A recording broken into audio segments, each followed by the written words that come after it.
أعوذ بالله من الشيطان الرجيم بسم الله الرحمن الرحيم الحمد لله رب العالمين والصلاة والسلام على أشرف الأنبياء والمرسلين وعلى آله وصحبه أجمعين سبحانك لا علم لنا إلا ما علمتنا إنك أنت العليم الحكيم رب اشرح لي صدري ويسر لي أمري واحلل عقدة من لساني يفقهوا قولي.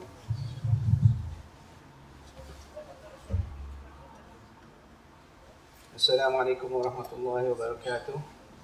Alhamdulillah, I'm glad that IslamBradford has given us permission to organize this talk. I think this talk is very important. It touches our daily life, our health, mental health, and this is more of trying to disseminate knowledge to all of us. Okay, because I think there's a lot of knowledge around. But I try to disseminate this knowledge. It's not my knowledge, okay? It's a compilation of knowledge. I've got no knowledge about what Allah has given me. So the topic today is the difference between jinn possession and mental disorder. Okay, in my previous talks, okay, I have put that on video. There was a talk in Gothenburg, in Sweden, about spiritual illness and prophetic medicine. If you want to know more about jinn possession, okay, then I've discussed that in greater details, what jinn possession is, okay, in that talk. Okay, and then not long ago also, there were some issues, okay, some debate, I would say, that some people do not agree that there is such thing as jinn possession. Okay, so it created a lot of anxiety, or say, or confusion among the Muslims, whether jinn possession is based on reality. And I produced another video to answer that question. Okay, so jinn possession is not a myth; it's a reality. If you want to know about that, you can watch the video. There's a link at our website. Okay, so today I do not want to repeat everything that I've said before. Okay, I'm trying to put new knowledge everybody, so that we can carry on, okay, with this intellectual discourse, to know more about jinn possession, to know how we can deal with it. And today, okay, I'm going to answer questions. Okay, how do we distinguish between jinn possession and mental disorder? Okay, because the issues is, all right, some people from the modern psychology, psychiatry, and so on, they will say there's no such thing as jinn possession. Okay? Everything is mental disorder. All this jinn possession is a delusion or misdiagnosis or doesn't exist. It's just in your mind. Okay, and they have put forward some arguments, some case studies on that. So today is more on answering that. Okay, the previous session that I had, jinn possession based on reality, was to answer concerns by our Muslim scholars, whom we respect, okay, and also I did not answer to degrade them, but as an intellectual discourse. Again, tonight, okay, I'm going to discuss whether jinn possession, how to distinguish jinn possession from mental health. And also this is an intellectual discourse. It's not to degrade anybody, because knowledge is vast, okay, and everybody has got the right to present it in argument. Okay, first of all, okay, we have to understand, okay, Islam, the way that we acquire knowledge in Islam and Western psychology, okay, there are differences, right? So we have what we call the different epistemology, okay, that's the science of knowledge, okay. So how do we define, how do we get knowledge? Okay. When in Islam, we have got two sources of knowledge. One is the divine. Okay, we have got divine revelation as a source of knowledge. Okay, whereas the Western psychology does not believe in divine revelation. So that distinguishes the two. Right? And also in terms of the different ontology, what it means is the creation of beings, right? The existence of beings. Alright, in Islam, okay, we believe the existence of the unseen, we believe in malaika, we believe in Jinn, whereas in Western psychology, they don't believe in the existence of this uh, unseen creation of Allah. And also in providing evidence. Alright? So the sources of providing evidence in Islam, okay, we can divide into two, the Naqli and the Aqli. The Naqli is the divine revelation, Quran, okay? Okay, that's what Allah has told us. That's something which we do not know from revelation. And we also have the Aqli, the reasoning, the scientific, whatever you call it, using reasoning. Okay. So there are two sources of how you provide evidence. Whereas from the Western psychology, okay, they only have the Aqli, the reasoning, okay, the scientific experiment to provide evidence. Now, bearing in mind, okay, the two, so we can see how a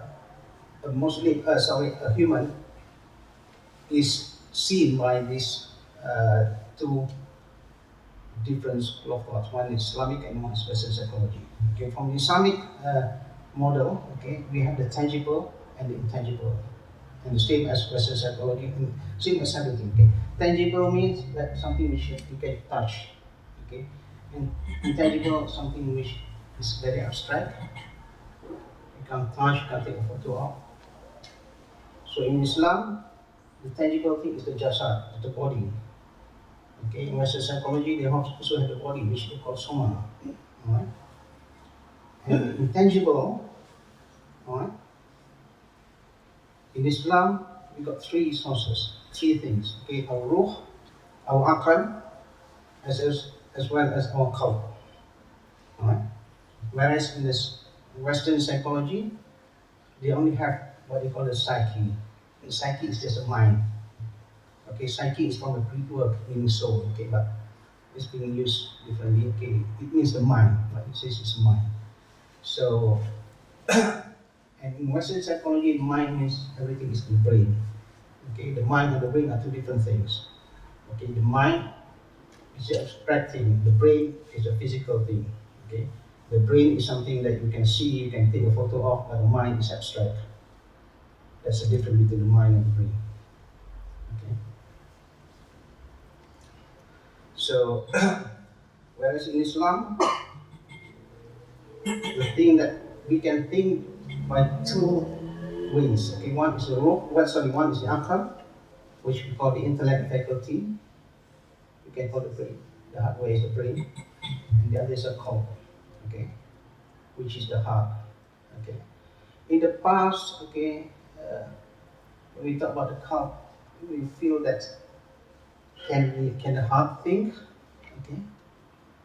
And then all these people, our scholars say, oh, we're talking about spiritual heart, whatever, spiritual heart. Okay?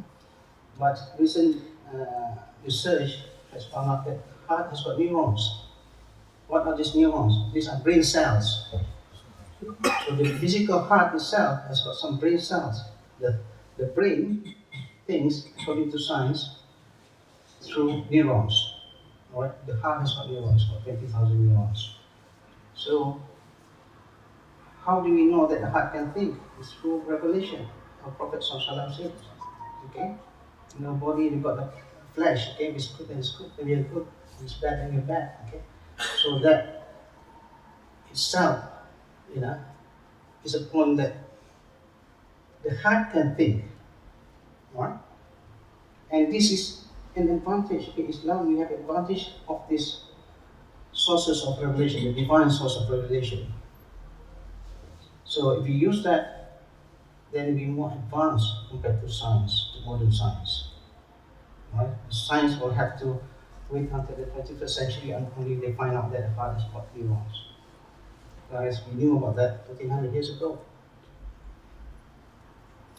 So the difference is when we have these two different models, okay, you have to see what if there is a problem with the human, okay, how do you treat the problem? Okay. In Western psychology, if you've got a problem, human problem, They treat the mind, only the mind, because they don't believe the heart is a cause of the problem.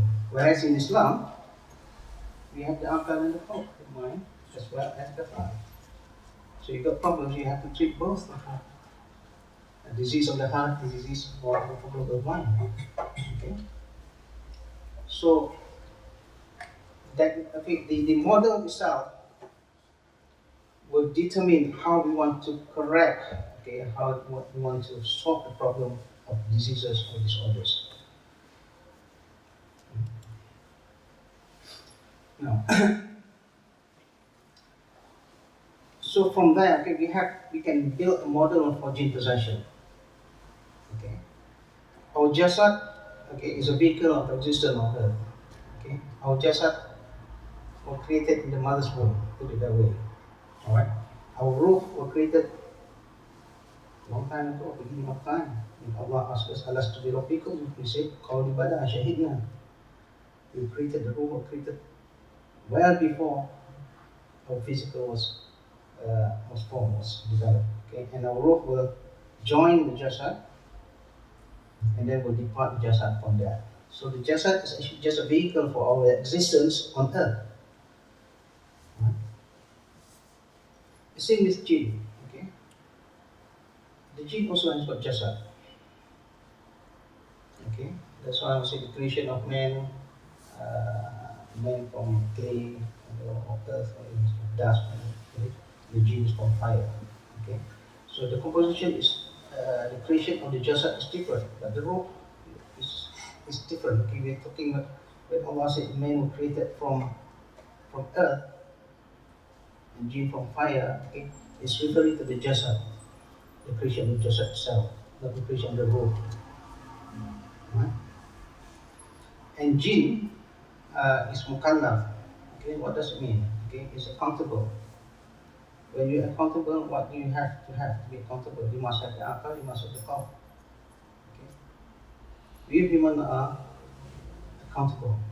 Okay? The jinn is also accountable for their actions. Okay? And as in the previous slide just now, okay, I said that the combination the combination of ruh, akal and qalb is what we call the psyche in Islam, in Islamic psychology. Alright? Whereas in the Western psychology, psyche is just a mind. So when I refer to psyche in Islam, it means the combination of ruh, the akal, as well as the qalb. Okay. So the existence of jinn, in human jasad means that when there's jinn inside, the jinn can penetrate into the human body. So when there's jinn inside the body, then you have two akal. One is your akal, one is jinn akal. You have two qalb. One is your qalb, one is jinn qalb. Okay. You have two ruh. One is your ruh, and one is jinn's ruh. Okay. So in the Western model, when you talk about human psyche, you can have conflicts within your mind alone. Okay, when there's a conflict, it's within the mind, because they do not believe that there's another mind inside the body. Whereas in the jinn possession model, okay, when the jinn is inside the body, okay, then you can have more than one mind. Which is one is your mind and can be different one or more jinn minds in there. Okay. When you have different minds, you have so many minds, you can have conflicts. Okay, you can conflict between your mind and the jinn's mind inside you, or between the one jinn's mind and another jinn's mind.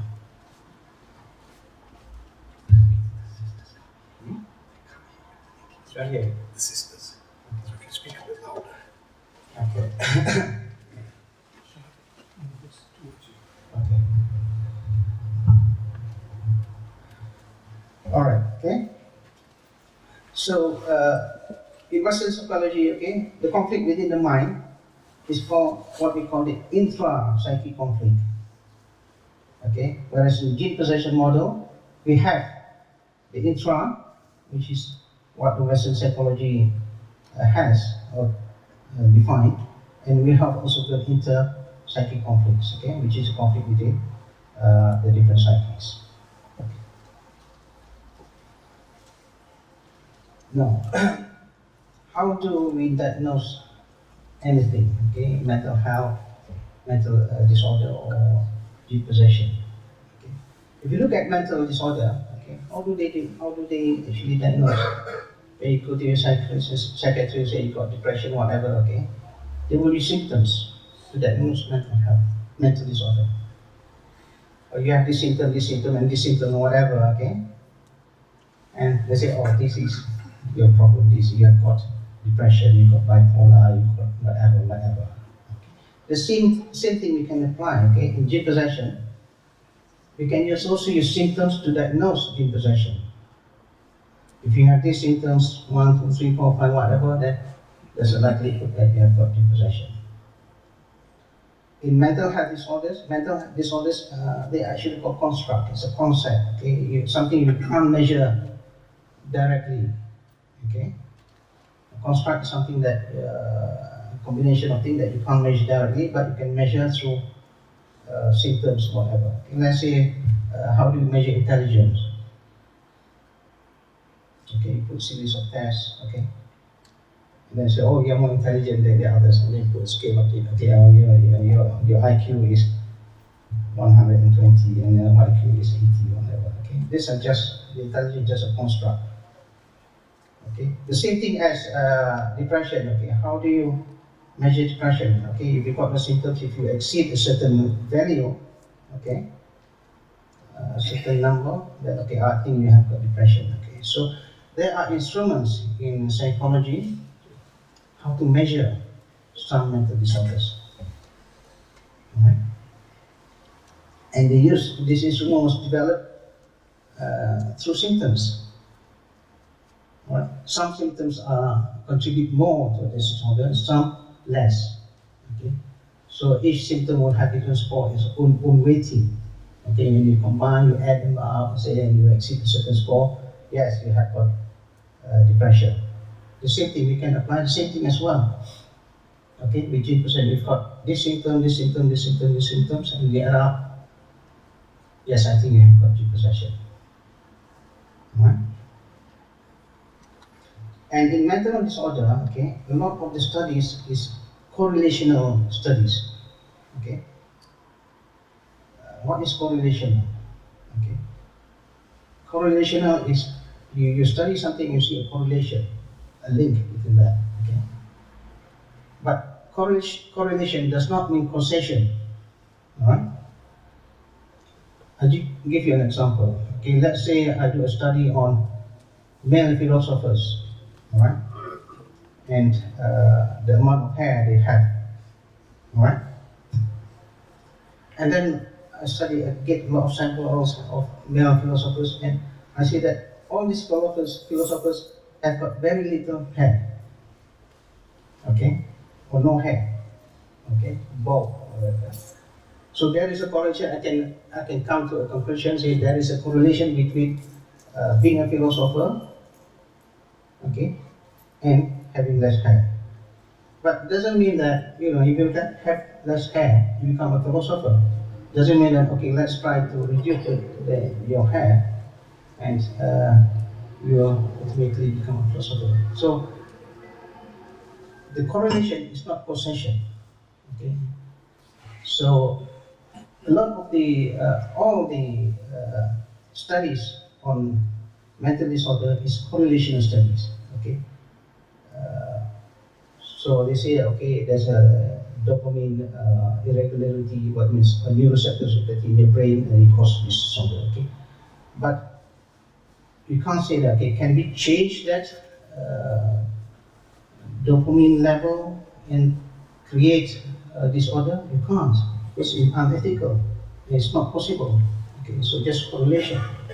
Whereas from the Islamic perspective, okay, what we're saying is that okay, Jinn possession is a possession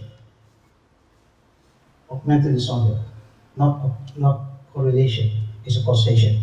So the two can actually exist. Okay, you can have mental disorder with a correlation of something happening in the brain, but the causation, the cause of that, is Jinn. It doesn't contradict. It makes sense altogether. So the issue is, okay, there are overlapping symptoms between mental disorder and jinn possession. Okay. So a person, just a person who's got so many symptoms, go to psychiatrist who look at the symptoms, okay, oh, you have mental disorder. And same person with the same set of symptoms goes to another person who is an expert in jinn possession, say that, oh, you've got jinn possession. Okay, because they look at the symptoms. Okay. So this is the dispute that's going on, okay, between the psychiatrists and those who deal in jinn possession. Okay. Both claim that they are right. Okay. And you have studies, you've got papers being written in academic journals saying that, okay, we have got people who have been diagnosed as jinn possession, but actually they have depression, mental disorders, whatever. These are case studies. Okay. What do you mean by case studies? When you have case studies, you cannot generalize. There is a case, there is concern, there's something to be researched on. But you cannot say that, okay, you get one case study, a person has got jinn possession and found out it's depression. You cannot say all persons who have got jinn possession have depression, because that's not a valid conclusion. Right? We can also do the opposite. Okay? You get people who have got jinn possession, mental disorder, and see, have they got jinn possession? You get some case studies, get few cases, okay? And the same thing, we can't apply, we can't generalize, okay? So, how do we diagnose jinn possession? Okay? One is through Ruqyah as a diagnostic tool, okay? Okay, when we talk about Ruqyah, okay, there are two functions of Ruqyah. Okay. One is a method of treatment. Okay. When you talk about Ruqyah as a method of treatment, what is the outcome that we want to see? It's the reduction of the symptoms.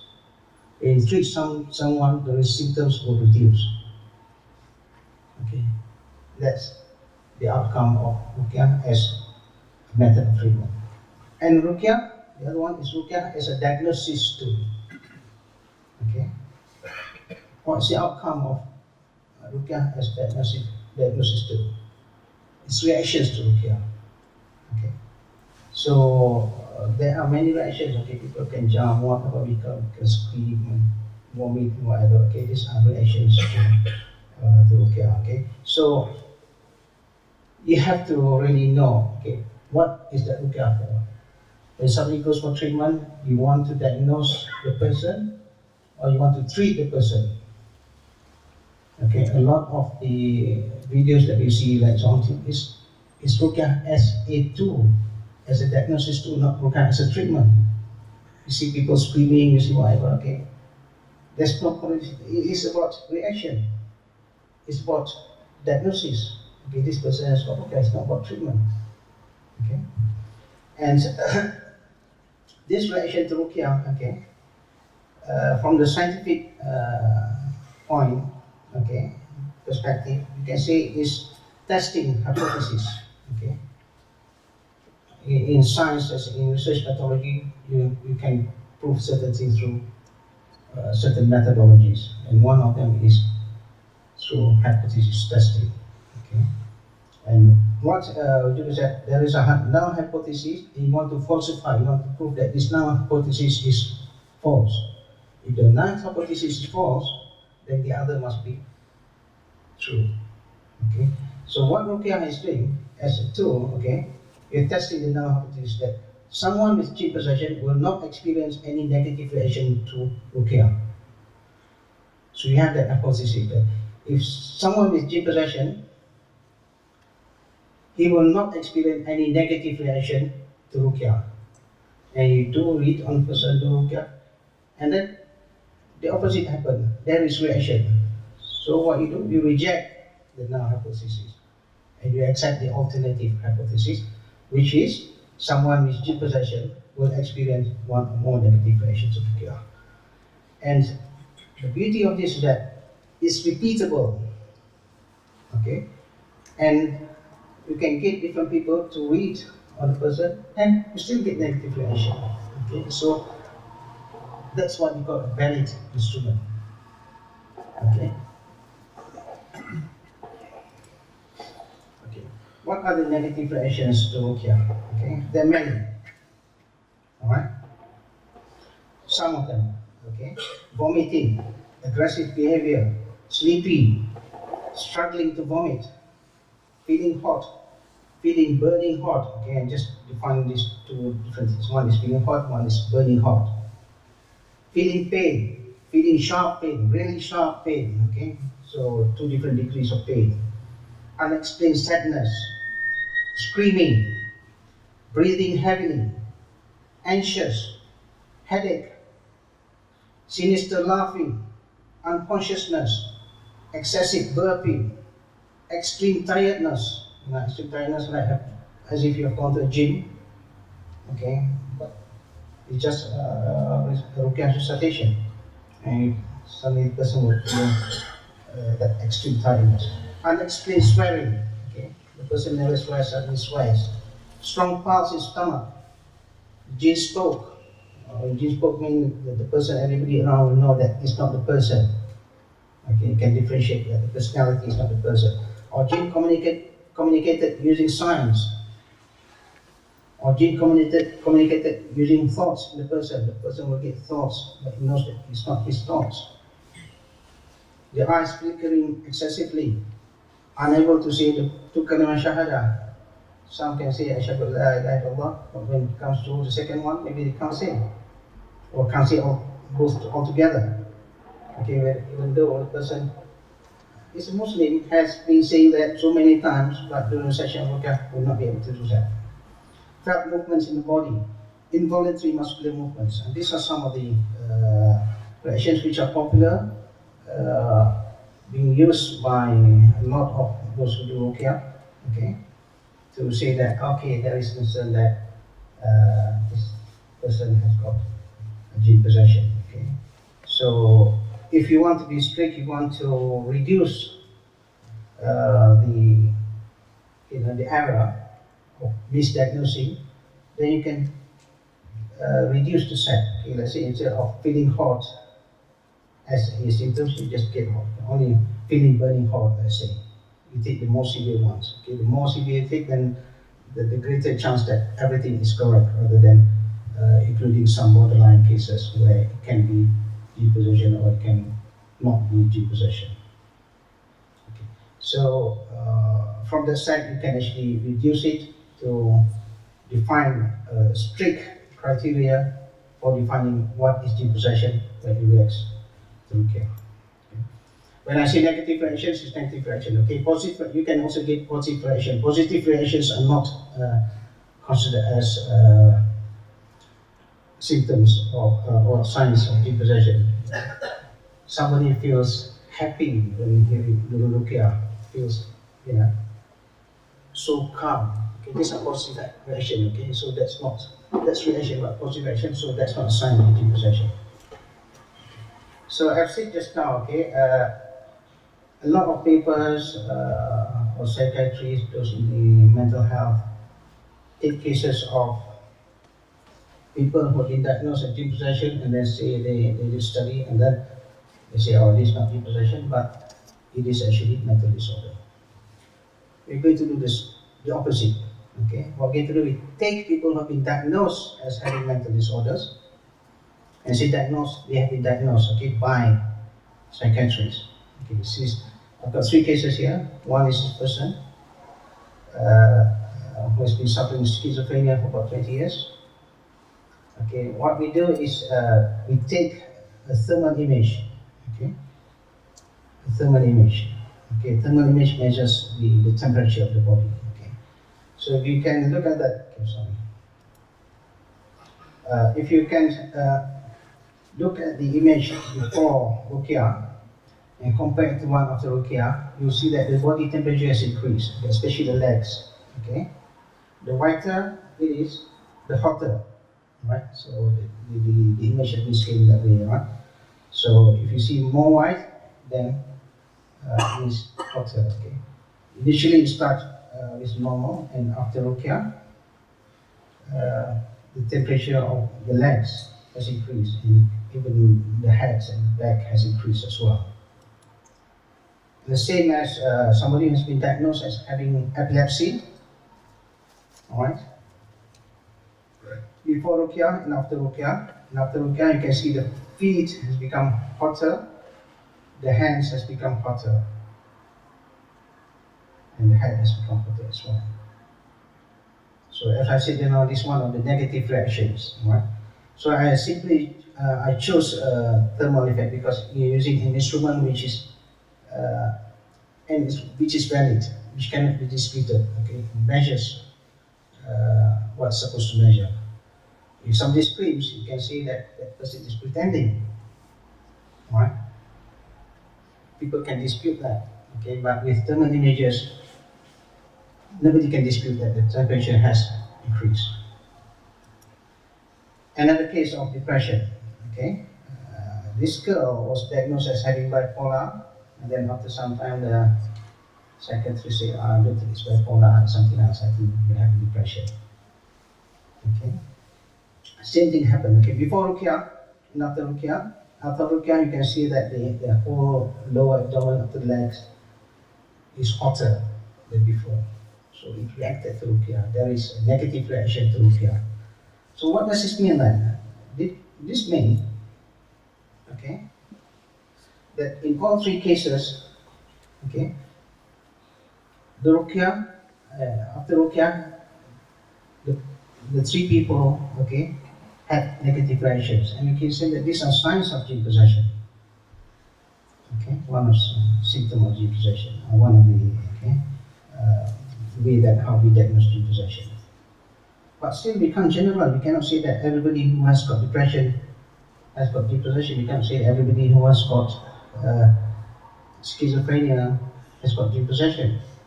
Or we can say there are some cases of schizophrenia, some cases of bipolar, some cases of whatever, mental disorders. There may be a Jinn possession element in them. So this is using a research methodology which is accepted by the scientific community. Okay, because we always have psychiatrists or people who don't believe in Jinn possession from the Western psychology disputing what Jinn possession. And we use that method to prove that they are wrong. So, same person, two different diagnoses. Okay, so there must be some symptoms which are overlapping.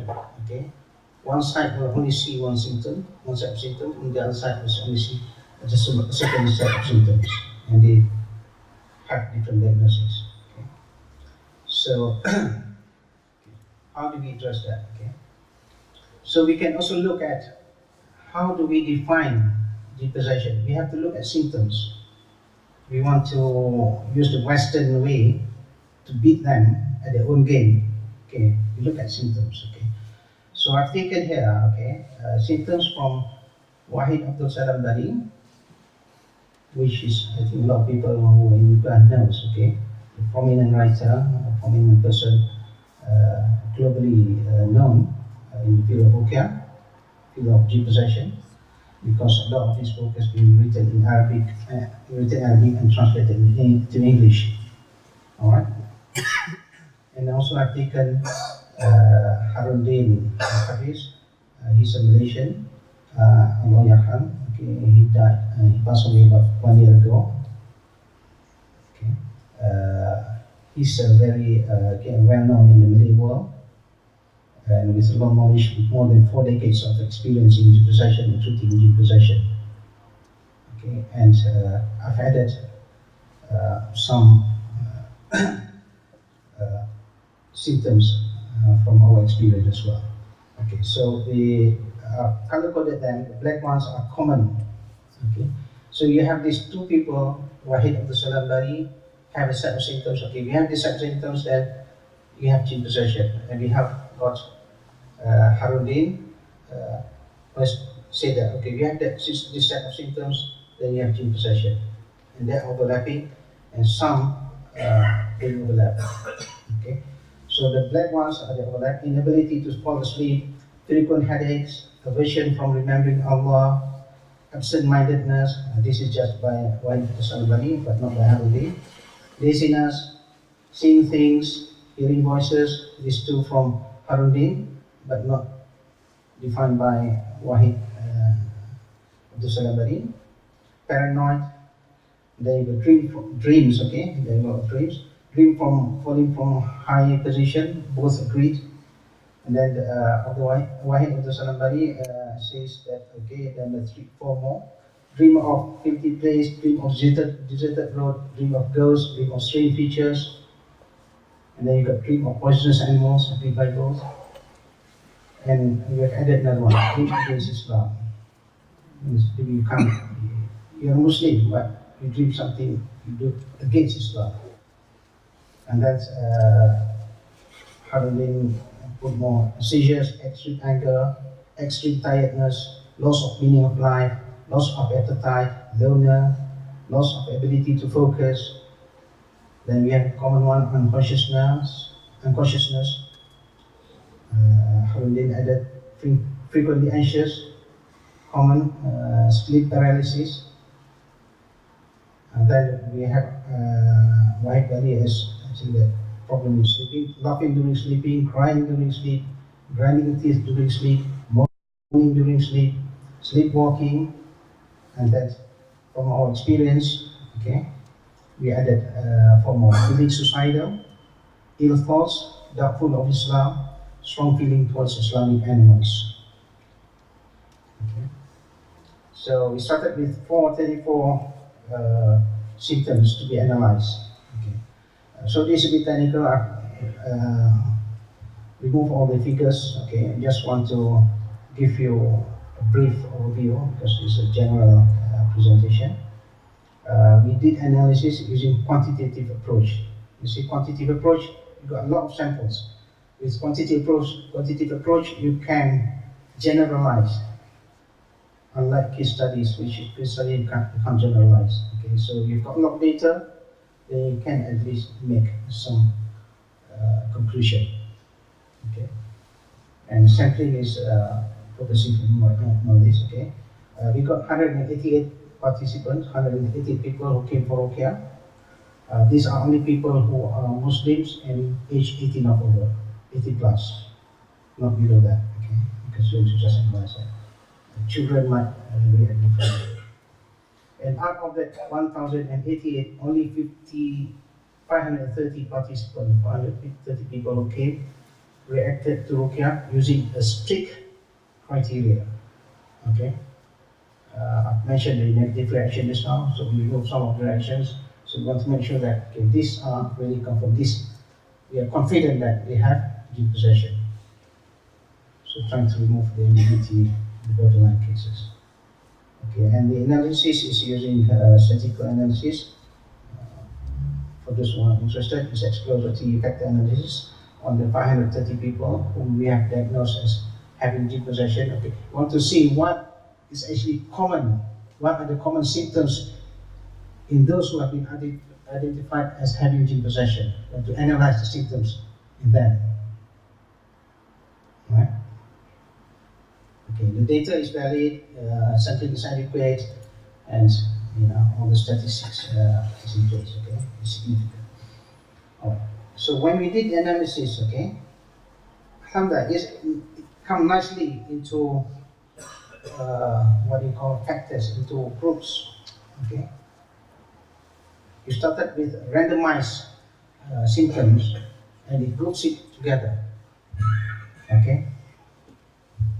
So you come up with six groups, right? And out of that, we started with 34 symptoms. Some were discarded, okay, some were not relevant, it's not significant. Only 23 symptoms out of that.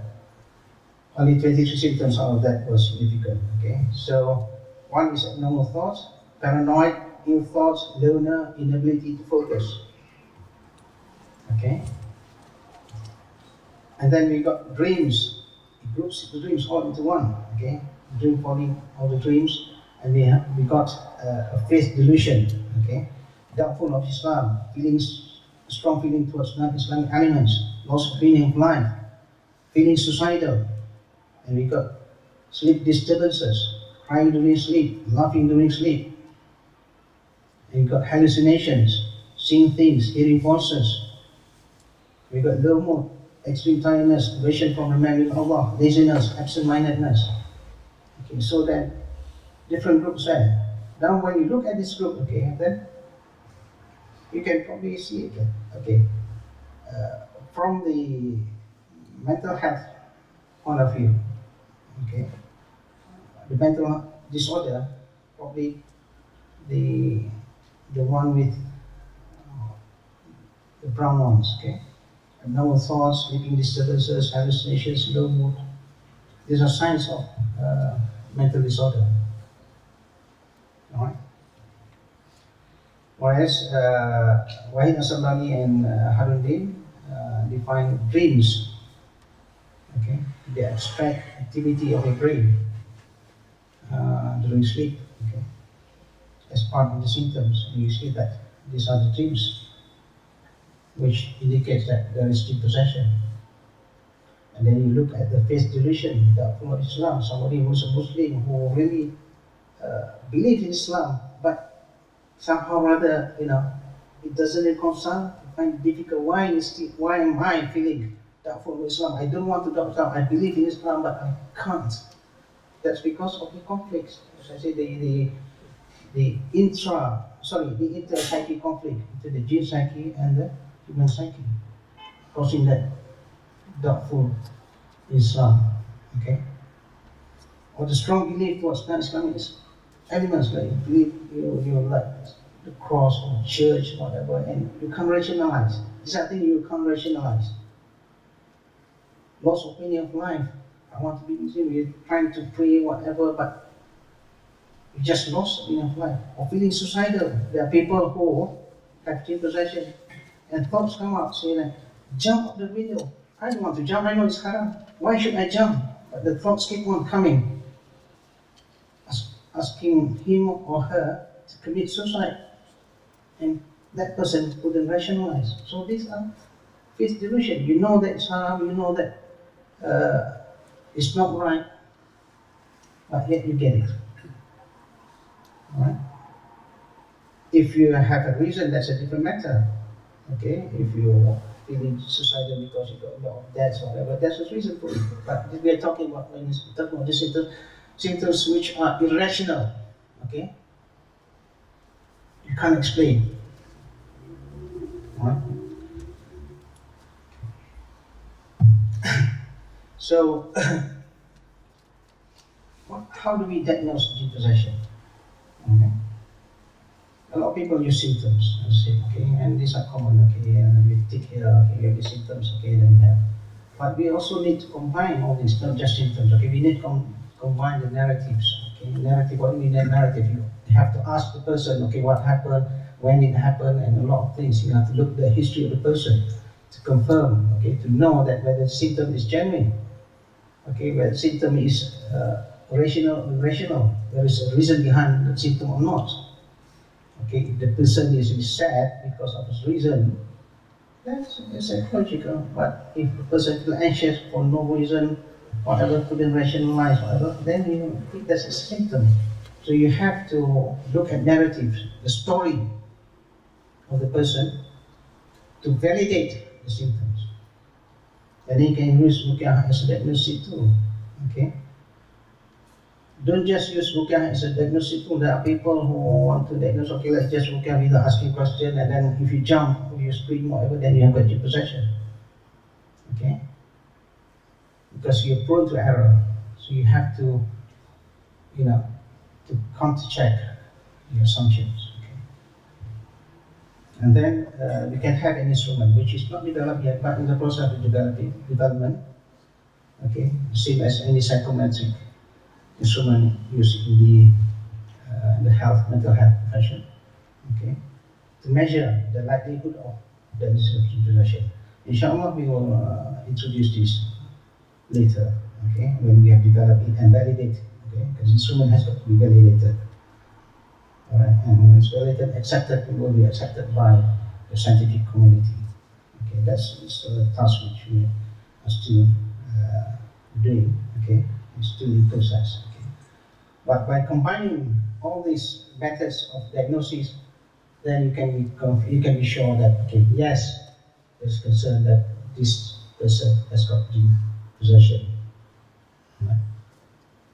Because you followed all the procedures. Okay. How do you treat Jinn possession? Okay. As I've said, we have to look at how Islam models it. All right. We have, the human body is we have our jasad. Okay. Anything of jasad, basically this is biological. Okay. Same as in Western psychology, biological. That you have to treat biological. But I'm just trying to focus on the psychological aspect. Okay. So our approach is to be more holistic. Right? So we have got what we call peace-sign therapy, so which is a acronym for psychological intervention for spiritual actualization and gratification therapy. Okay. So what do we mean by psychological intervention? Okay. You say psychological, you use psychotherapy, and anybody can use any psychotherapy methodology. And we use Islamic existential psychotherapy. When we talk about existential psychotherapy is a psychotherapy which is based on philosophy. So the Islamic philosophy. Okay, when I say Islamic philosophy, Islamic concepts. Okay, to treat people, to treat the human. Okay, and then the process of strengthening the human psyche.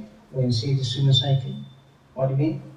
We try to strengthen the akal, the qalb, and the ruh. Okay, through Islamic spiritual practices. Whereas, if from the Western Western psychology, it's only the akal. Okay, you've got complete mind, there's mind. Okay, so the danger. Okay, if you say it's not. Jinn possession is just psychological. You're not addressing the issue of the health. You're just addressing mind. Okay? And also we weaken or eliminate parasitic Jinn psyche through Ruqyah. Okay.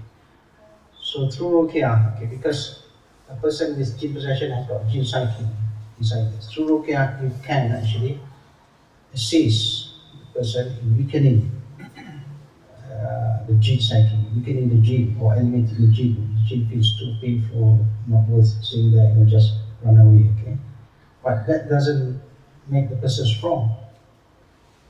Okay, Ruqyah only weakens the Jinn. For the person to be strong, the person has got to read Quran, to read this. Okay, they have to do that. Build the qalb, build the akal through knowledge, and the qalb through zikrullah, recitation of Quran, everything, all the spiritual practices. Okay. And what's the aim? For spiritual actualization. We want to build a person who's ill to become a better person. So better, okay? Because we cannot see the best, because it's a process. So a person has not been practicing much Islam, okay? Understand Islam, so practice. So it goes through stages, as in the Hadith Jibreel, okay? From Islam to Iman to Ihsan. Okay, so these are spiritual actualization is trying to get the person to reach the state of Ihsan, which I think I'm not capable of doing at the moment. Okay, and it's a process. Okay, so it's not just for those who are ill who got Jinn possession, but this process of therapy is for everybody, whether you have Jinn possession or not. And gratification. What is gratification? Shukr. Grateful to Allah. Okay, because gratefulness, to be grateful, is a coping mechanism. It's the greatest coping mechanism or anybody who's ill. Okay? A lot of people who have got depression, when is Jinn going to go out? No, I'm going to get better, or Jinn go out, whatever, okay, and then suddenly they lose hope. Because they're not grateful to Allah, even though the symptoms have reduced. Before they couldn't function, now they can function. Before they were not earning any living, now they are learning some living. They're not grateful, then they lose hope. And that brings them down. Okay. So that process of gratification, to be shukr, to be grateful to Allah, must be in the therapy itself, because that is a coping mechanism. That gives you hope, that gives you, the strength to move forward, to beat your enemy. If the enemy is weaker, you must win the battle.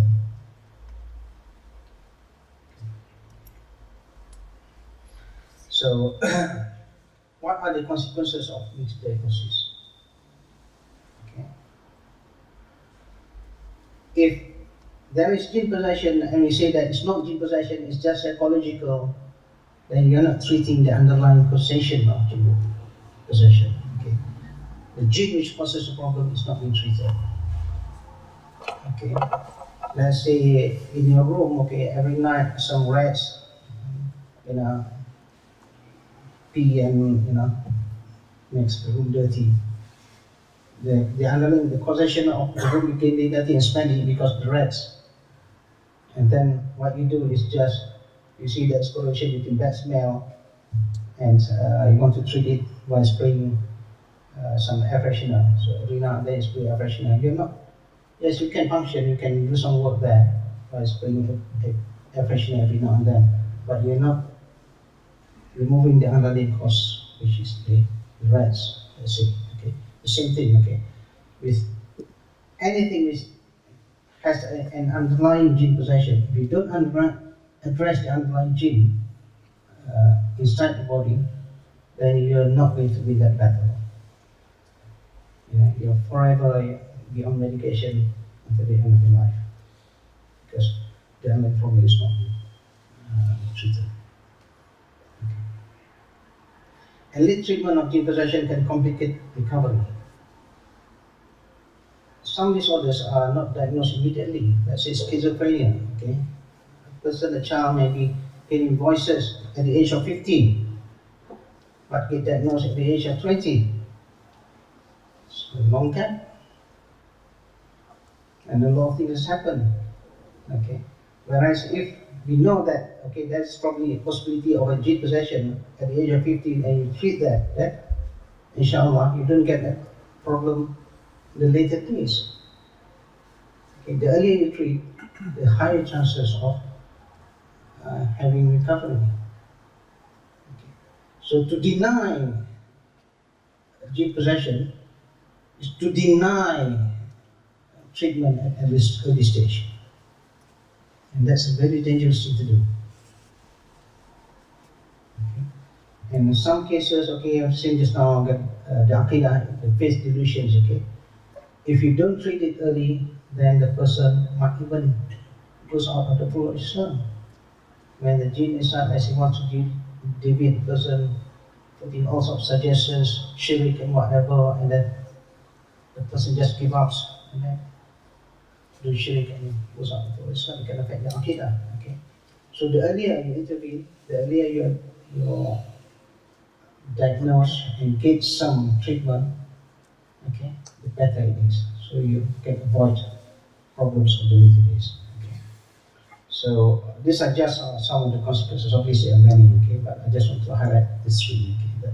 It's very important not to deny Jinn possession, because by denying it, you are denying treatment, and that is, a very serious mistake. Okay. So this I end my slide. It's 8 o'clock now. We have 50 minutes. So, any questions from the floor? Yeah, I think maybe the recording might not catch your voice. Okay, if you can come forward. Or maybe you can repeat the question. Okay. The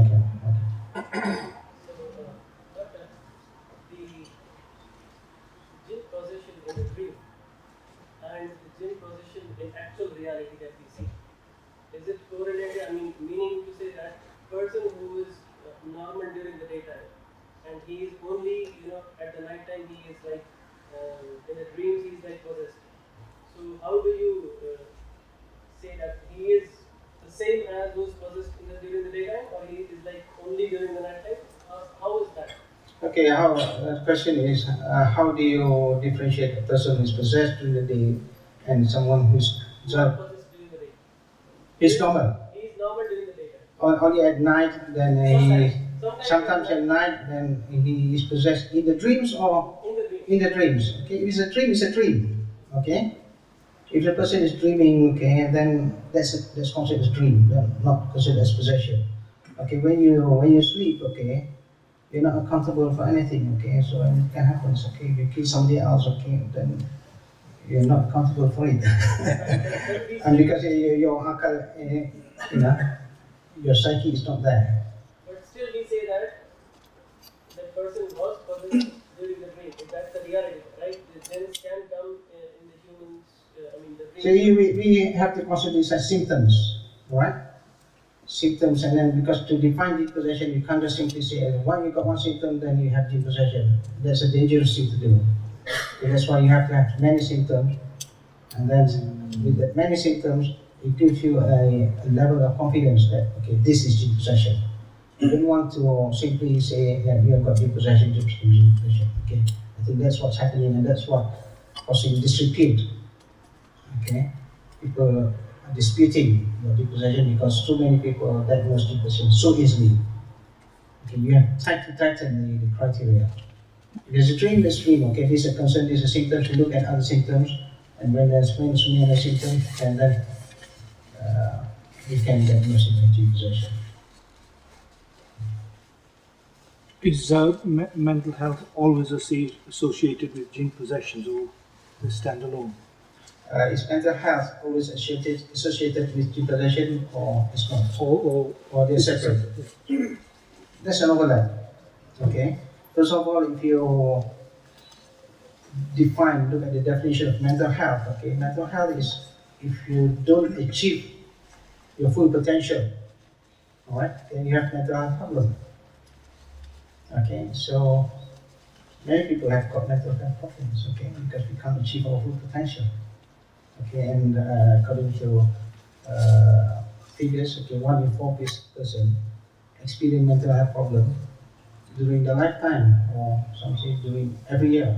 Okay, so these are mental health because it's a criteria. Okay, you have this, you're not fully your potential. You're supposed to be, innovative, and then suddenly you lost your motivation, whatever. They have mental health problems. Okay, so there is overlap. Okay, not all mental health problems are jinn possession. Okay, but I think all jinn possession are mental health problems because it reduces the capability of the person. And 2 questions. You alluded to the study itself said over 1,055 participants. Sorry, again? The study that you mentioned within the presentation, Mm. you alluded to the fact that there was 1,055 participants. I'm not sure if you mentioned whether the participants presented with a mental health problem or was it jinn possession within them. Okay. All people who come to us, okay, majority say that they got jinn possession. Majority. Okay. They say jaddu or ain or whatever. Okay. So they believe that they have. Okay. But through our diagnosis, okay, not everybody. Okay. So some people, okay, the business has gone down. This is because of economic, situation, not because of somebody has done something to them. Okay, it's related, and when you look and when you ask them certain things, whatever, then that's it, the issue. Or problem with the husband and wife. Okay, you say my wife has been, somebody has done some black magic, whatever. Okay, but if you look at the narratives, okay, then you see that it's miscommunication. Or the children who doesn't listen to the parents. Okay, there are issues. Okay, so trauma. So out of that 1088, I think, participants. We can only confirm 530 as having Jinn possession, which we say we have that confidence, okay, high degree of confidence, and that's we have to look at the symptoms of that. Next question. Towards the end of the presentation, you mentioned like recovery or diagnosis and treatment delay. Are you saying that there's a less chance of that person recovering, or if treatment is delayed, there is also a chance that the person may not recover? Okay, first of all, okay, in Islamic medical treatment, okay, you have to clear the concept. Okay, one is treatment, and the other is cure. Okay, cure is from Allah. Okay, treatment is our effort. Okay, okay, that is very important. Okay, so we have to do the treatment. Okay, as a therapist, okay, we have to do treatment. Okay, the cure is from Allah. We have to believe that. Okay, that's the difference between Islam and the secular. And if we see that the treatment is not effective, we don't blame the person. We look at the why is our treatment not effective? Okay, what's wrong with it? What shortcomings we have? Try to improve that. Okay, and then you get better treatment. Right. So whether the person recovers or not, at the end of the day, it's not one. There are people, in our experience, who just come from one Ruqyah, and alhamdulillah, yeah, those more take longer, okay? And sometimes you can't mention us. But as I've said, okay, this is a holistic thing, okay? Because it involves the person. Sometimes the person might not be wearing scarf, but the heart is, so much close to Allah that Allah gives the shifa. Okay? So we have to remember that, okay? Cure is from Allah. Treatment is a weapon. Okay, I've got a question here. Do you need an actual person to read Ruqyah to be able to see the negative reactions, or can you play this via YouTube or recording? Will this have the same effect? Okay. So I've said just now, okay, Ruqyah there are two types of Ruqyah. One is for diagnosis, and the other is for therapy, for treatment. If you have to diagnose, you can play YouTube. You can get a 10-year-old person to read it, and the person will react. But doesn't mean that person is a good therapist. Okay. Alright. So because when you talk about therapy, it's more than just Ruqyah. Okay, now see, you talk about therapy, you have to look at a holistic manner. The person itself, understand the person, okay, how you can improve the person. Okay. YouTube doesn't know what the person is or what. YouTube cannot customize treatment to a person. Right? But if you go to a therapist by experience, he knows or she knows, okay, what to give, how to make the person get motivated and not get demotivated, so that the progress is there. So it's all about treatment. It's about personalization. Don't just rely on some audios. You can rely on audios for diagnosis, but not for treatment. Another question. Can you give advice on how to get Ruqyah done on someone's house when there are lots of symptoms suggesting there are Jinn there? Okay. So this is a common thing. Okay. People are worried that a lot of jinns inside the house, they don't function. Okay. There are just a lot of jinns out there. Jinns are everywhere. They outnumber humans. Okay. But if the person inside the house are affected, okay, the first thing you have to check is whether the person is affected or not. 80 to 90% of the problem is within the person and not the environment. The house is just environment. Okay, if somebody in the house sees a lot of things, okay, most likely it's inside the person, not outside. So the jinn is playing with the mind, okay, and they see things, they hear things. Okay. What can the jinn outside do, outside body do? Bang the door, make some noises? It doesn't hurt anybody. Unless the jinn is capable of taking a hammer, sledgehammer, and that doesn't happen. So don't worry about, the jinn inside the house. Check inside the body first, okay? And obviously, the house is good to be having in a good environment, okay? Because jinn doesn't like good environment, okay? If the house is dirty, clean it, okay? The jinn is opposite to human, okay? Let's say human, we like cleanliness, we like nice smell. Jinn likes dirty smell. Okay, let's say if you're in a room which is nice smell, one way I can get rid of you is to put a stink bomb or a very foul smell inside, and you run away. Right? I don't have to read Ruqyah or whatever. Okay, the environment makes you run away. The same with jinn. Okay, if you make the environment clean and tidy and smells nice, the jinn will suffocate. Oh, it's not the place I like to be. Just go away. So, just a question related to that. Is there any particular trait where, in relation to jinn possession, that they are more likely to enter the body? I heard one was obviously filthiness inside the person in relation to their wudu or general hygiene, and I also heard the person's aqidah, the weak on iman, more likely to be penetrated by a jinn. Any advice on this? Any type of particular correlation?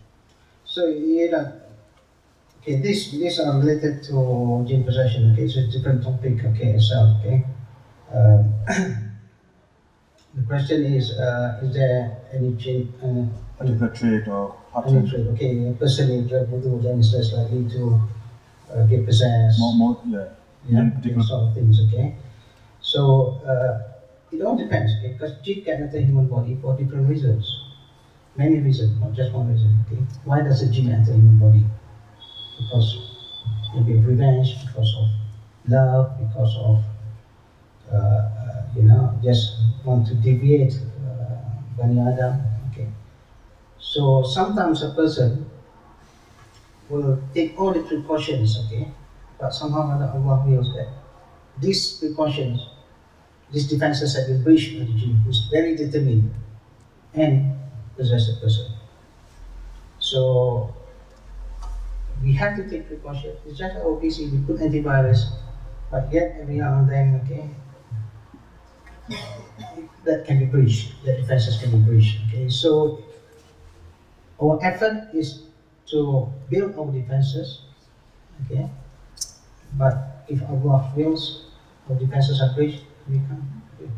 Because we have cases of Hafiz who have been possessed, and you can't rationalize that. Not just one, a few cases, many cases. Right? So we're not saying that we cannot say this person are bad. Okay, they have done all their best. Okay, but there's some determined jinn who really want to get into him to deviate him. Okay, so we have to look at the reasons why the jinns are. That's why the symptoms, okay? All the symptoms, if you have symptoms, you can actually figure out why the jinn is inside there. Okay, when you know roughly why the jinn is inside there, you can actually tailor your treatment so that it's more effective.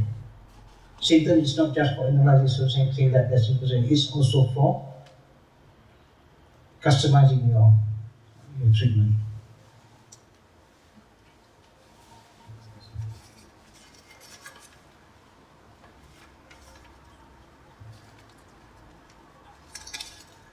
Who can perform Ruqyah and how can you ensure that they are not fraud? Alright, you have to. It's past the 50 minutes already, actually. Should we answer this one? Okay, last question now. Who can perform Ruqyah and how can you ensure that they are fraud? Okay. First of all, somebody who wants to enter the field of Ruqyah, okay, they have to have knowledge, not just a weekend course, okay? And they have to know knowledge, they have got to have amal as well to protect themselves, okay? And the most important is to protect the intention, okay? Because intention can change, okay, very easily, all right? So this may happen, okay, if you start sincerely and then intention change become fraud.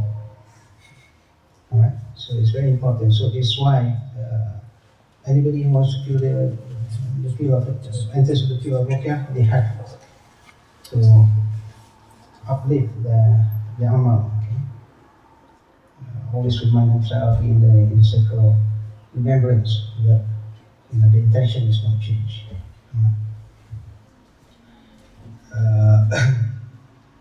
So I don't know what fraud means. Fraud can be okay. Fraud can be in terms of money, or fraud can be in terms of misleading or using diagnosis with shirk. Okay, so we have knowledge. Okay, what distinguishes fraud from non-fraud is knowledge. Okay, you know. If you know about Islam, okay, whether something is shirk or not, okay, then you can distinguish which is fraud and which is not fraud. Okay, so knowledge, you have to have knowledge. Everybody must have knowledge. Okay, and same as money as well. Okay, so even though it's not wrong for anybody to charge for Ruqyah or whatever. Okay, but we have to look at whether it makes sense or not.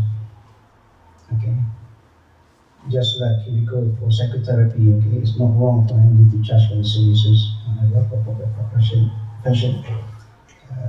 But you have to look at the charges, whether it makes sense, and bear in mind overhead, everything, the time that's spent, and the education that the person has got to go through. Okay. So basically, it's back to knowledge. Okay. Educate ourselves. By educating ourselves, we know which is right and which is wrong. So just last request, okay. Salam. What would be the presumptive cure for bipolar disorder?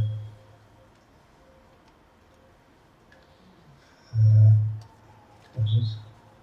Alona. Bipolar, okay.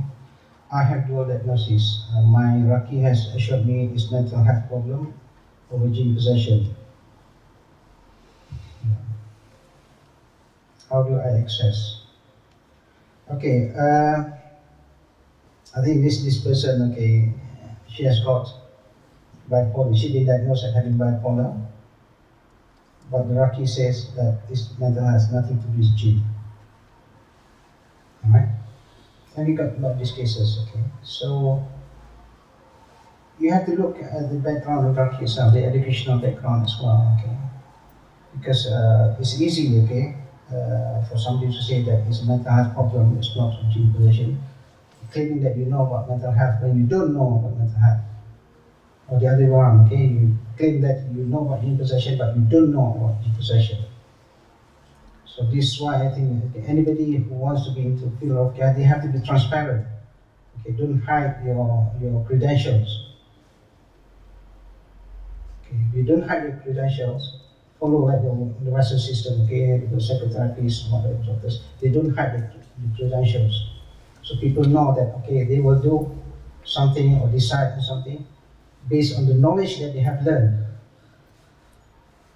Alright?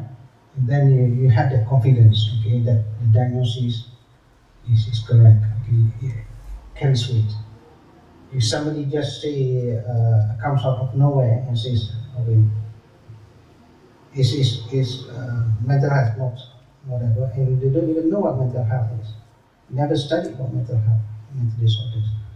How can you trust this person?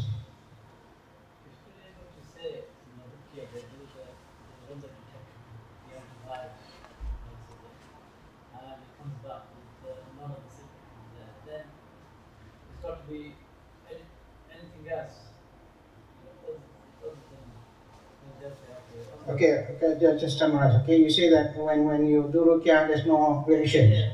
And thus I've said, okay, Ruqyah has two types. Okay, one is for diagnosis and one is or treatment. Okay, so actually the diagnostic tool is not needed if you already know the symptoms. You look at the symptoms. Okay, I'm sure that there's sleep possession there. You just go straight for the treatment.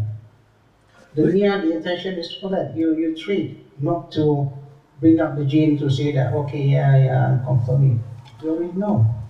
The previous question, I suppose the answer to that from my point of view is that if you ask a person who does not believe in Jinn, then that would be a standard answer. But Yeah. you've got that it's just mental health. Yeah, this is why we started. You are saying it's better to check it out. Yeah, this is why we started from the epistemology, okay, the science of knowledge. Yes. Okay, you start from the science of knowledge, because you start from the science of knowledge, you get the model and you get the treatment. All right. So you use a Western philosophy of knowledge. Okay, you get a Western model, you get Western treatment. Okay. At the end of the day, what we want to see is which treatment is better. Okay, if you've got a better model, you will come with better treatment, will get better results. And from our experience, I think we are confident that our model gives better results. Yes. All right. It's just that we have not published anything because we need, we need a lot of research. It's not something which we can do overnight. Okay, the West, okay, they have got thousands, millions of pounds of money for research, and we don't. But even with very little funding in research, we have come up with something which challenges the Western model. And there's a reluctance of the Western model to accept. Yeah, and then this we have to beat the Western model on the playgrounds. If you want to beat the West, okay, use scientific methodology to prove that you are right, and they can't say anything. And that's what we're doing. That's what everybody should do. What's your success rate then? No, nobody can claim 100%, okay, not even the West. Our success rate, talking about success rate, okay, nobody can claim 100%, not even the mentors, okay. As I've said, okay, alhamdulillah, okay. A lot of people have been with us, have recommended others, okay. We are not actively promoting ourselves, okay, because we don't have the capacity, first of all, to deal with everything. But alhamdulillah, whoever are consistent, okay, they have benefit. So we have seen cases, difficult cases, okay, very, very difficult cases, and alhamdulillah, there's nobody alive. Okay, alhamdulillah for that, okay. But as I've said, okay, there are also cases which still pending recovery. But in any case, we have seen improvement. And that's what we want. Okay, we try to make the person a better person. Okay, in terms of mental health, in terms of self. All right. So they always come up with a better person. Okay.